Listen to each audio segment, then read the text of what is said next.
innal insan khuliqa halu'a idza massahu syarr jazua wa idza massahul khair manu'a.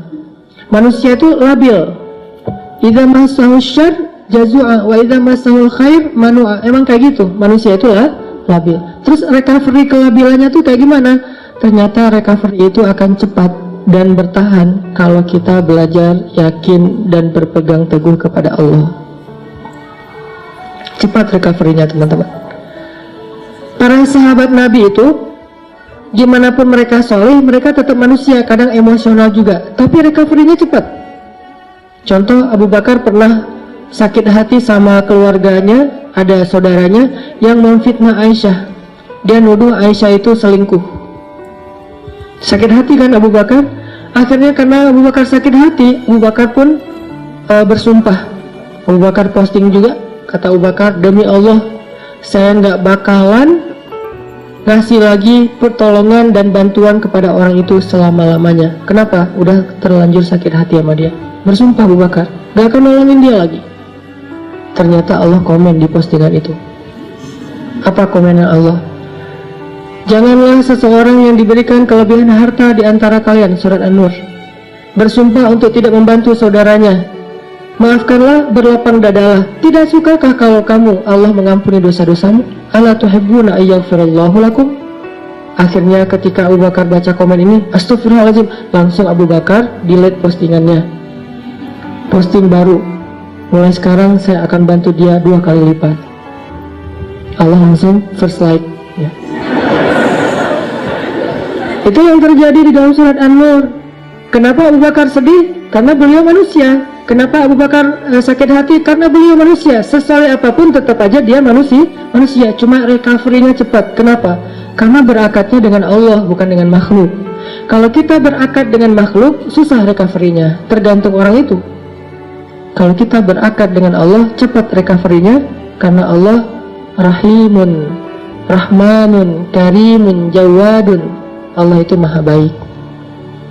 Misalnya kita marah sama orang lain, terus kita maafin dia, apa akad dengan Allah? Nanti Allah maafin saya. Makin besar dosa orang yang kita maafin, makin besar dosa kita yang dimaafin sama Allah. Dosa apa yang paling besar yang dilakukan seseorang kepada kita? Tadi ditikung. Ustadz, nggak mudah Ustadz maafin yang kayak gitu-gitu. Ustadz, saya tuh udah berusaha ya selama 5 tahun. Di tahun ke-5 ternyata gagal gara-gara dia. Padahal dia datangnya cuma beberapa bulan terakhir. Kenapa bisa nikung? Dia teman curhat kita. Kita curhat ke dia, ternyata dia dapat info dari kita, dia jalan duluan. Kan sakit banget tuh. Makin sakit, makin berat, makin besar dosa yang kita maafin dari orang lain, berarti makin besar dosa kita yang dimaafin sama Allah. Minimal 10 kali lipat. Itu akadnya, sehingga jadi ada motivasi untuk memaafkan orang. Ya udah deh, saya maafin biar Allah maafin saya. Emangnya kita nggak punya dosa? Kalau kita mau ngitung dosa kita, nggak usah jauh-jauh. Dosa sholat aja kita udah banyak tuh. Kita udah ninggalin sholat sejak kita balik usia 12 tahun. Kan kita dulu sering ngerasa 12 tahun tuh masih anak kecil ya, sehingga sholat suka belang-belontong gitu, nggak rapi. Kadang sholat, kadang enggak. Yang rajin cuma sholat maghrib doang ya. Isya subuh udah kelewat. Terus pas udah ABG dikit, usia 17 tahun masih sholat, cuma sering menjamak. Subuh dijamak dengan duha misalnya. Sholat juga subuh, tapi jamak. Dan itu istiqomah banget loh. Jadi dari bab sholat aja kita udah bermasalah, udah banyak dosa nih. Gimana mau amal-amal yang lain? Berarti caranya gimana? Maafinlah kesalahan orang yang lain supaya Allah maafin kesalahan kita. Akadnya sama Allah, recovery-nya gampang. Saya pernah pas di Bandung, mobil ditabrak dari belakang, serempet. Akhirnya penyok dan agak rusak. Terus orangnya marah duluan. Mungkin cara dia marah duluan biar ketahuan bahwa kita yang salah. Dia turun langsung marah-marah. Saya bilang, tenang aja, jangan marah-marah, kita selesaikan baik-baik. Akhirnya dia agak down dikit, agak nyaman dikit, ngobrol, tapi tetap aja keras, nggak mau. Dan pas ini dia nunjukin kartu bahwa dia anggota. Nah, karena dia anggota nggak mau ribut, ya udahlah, saya ganti rugi 2 juta. Pas sudah ganti rugi 2 juta, dia pergi. Saya berdoa, Allahumma ajurni fi musibati wa khluf li khairan minha.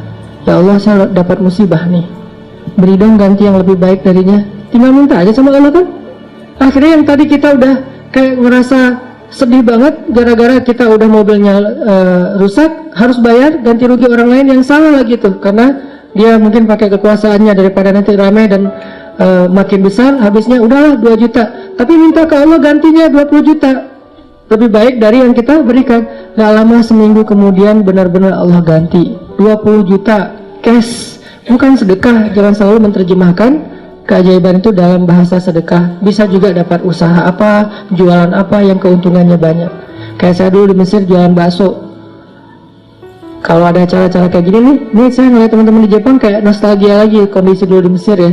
Lagi ada acara mahasiswa Indonesia di sana namanya PPMI gitu. Saya jualan bakso, tapi saya nggak bisa bikin bakso, teman yang jualan. Terus saya bilang, ya udah kita bagi hasil aja, bagi 2, kamu 30%, saya 70 gitu. Dia mau, alhamdulillah dia bikinin, terus saya ini jual, terutama buat acara mahasiswa Malaysia. Kenapa? Karena menurut saya orang Malaysia nggak bisa ngebedain bakso yang enak sama yang enggak. Soalnya di Malaysia nggak terlalu banyak kan, kalau di Indonesia kan banyak tuh bakso. Akhirnya jual ke Malaysia, nggak terlalu enak juga, mereka wah enak Pakcik, tak apa-apa gitu ya, udah jualan. Kalau orangnya enakan, orangnya nyaman gitu, saya kasih baksonya banyak. Kalau orangnya mukanya agak-agak kurang nyaman, kasih aja 2 lah, nggak usah banyak-banyak datang. Pakcik mau bakso? Oh ya, kasih 10. Datang lagi, diam-diam, mau apa? Bakso, kasih 2. Pas kok beda? Beda banget ya. Wajahnya beda gitu. Kalau yang datang macet-macet, 15 lah gitu ya, 15 macet, 15 mah. Untung nggak? Untung tetap alhamdulillah. Jadi kenapa? Karena kita berakatnya kalau hilang sesuatu Allah yang ganti. Saya pernah mau acara sholat tahajud malam-malam, acaranya jam 2 malam, saya baru bangun jam 2. Telat kan, akhirnya panik, nyamber HP, jatuh, pecah layar depannya, udah nggak bisa kepake. Itu HP sekitar harga 2 juta lah. Jatuh, langsung ya Allah beri saya ganti yang lebih baik. Dan ini juga jatuh bukan apa-apa ya, karena pengen tahajud, pakai diomongin lagi. Terus berangkat nih, pulang-pulang jam 10 pagi Allah ganti dengan, waktu itu baru keluar tuh Note 5, harganya 10 juta, diganti cash. Kadang Allah nggak gantinya dalam bentuk fisik, dalam bentuk nominal, dalam bentuk sesuatu yang materi, tapi diganti dengan yang lain, kebahagiaan. Mungkin kita kehilangan sesuatu, hilang motor, tapi dapat jodoh. Mau mana? Pilih yang mana?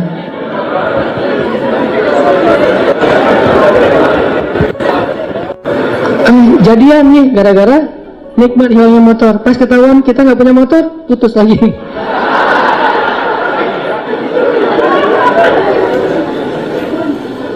Belajar berakat sama Allah teman-teman, itu rahasia kalau kita pengen.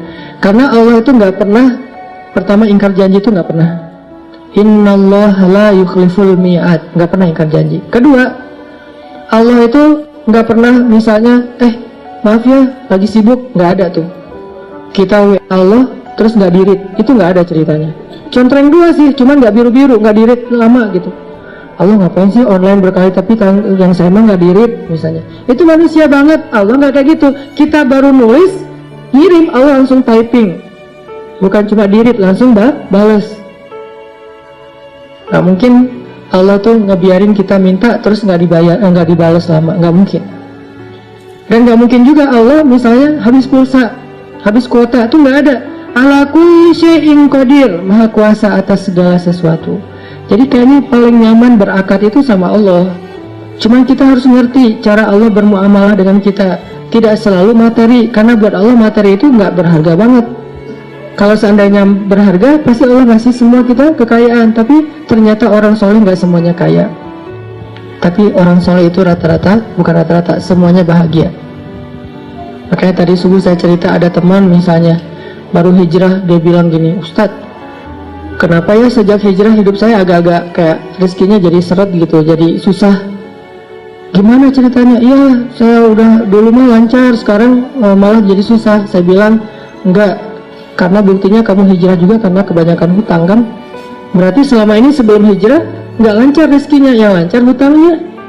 Setelah hijrah Allah permudah untuk membayar hutang itu. Bukan rezekinya seret, tapi rezekinya dibagi, sebagian dipakai, sebagian untuk bayar hutang. Allah udah kasih solusi. Nggak mungkin lah Allah ngecewain kita yang berhijrah karena Allah, tuh nggak mungkin.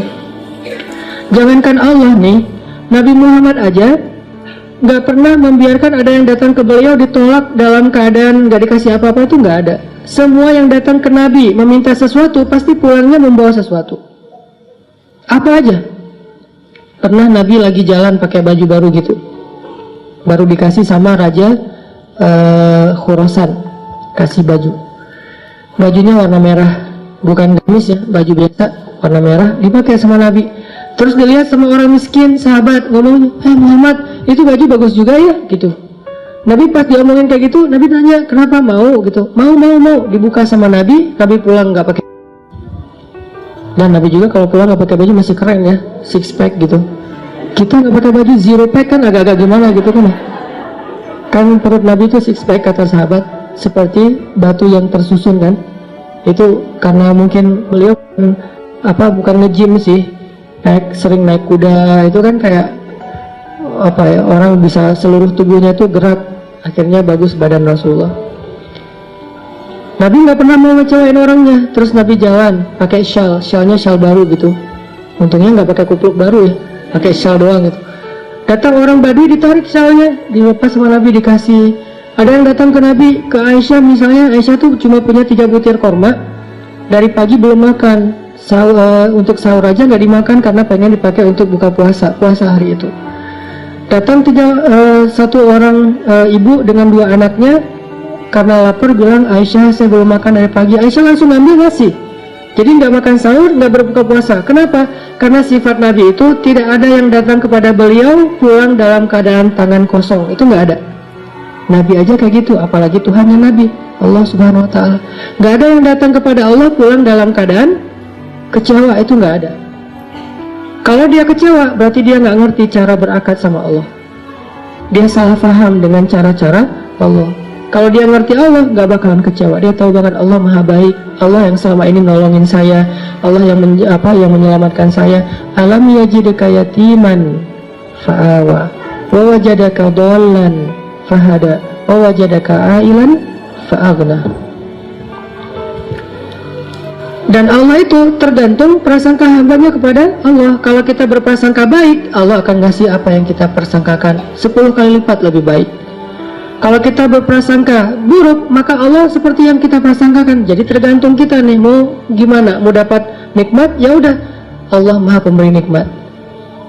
Mau dapat jodoh, Allah maha menciptakan segala sesuatu berpasangan. Nggak mungkin saya dibiarkan sendiri.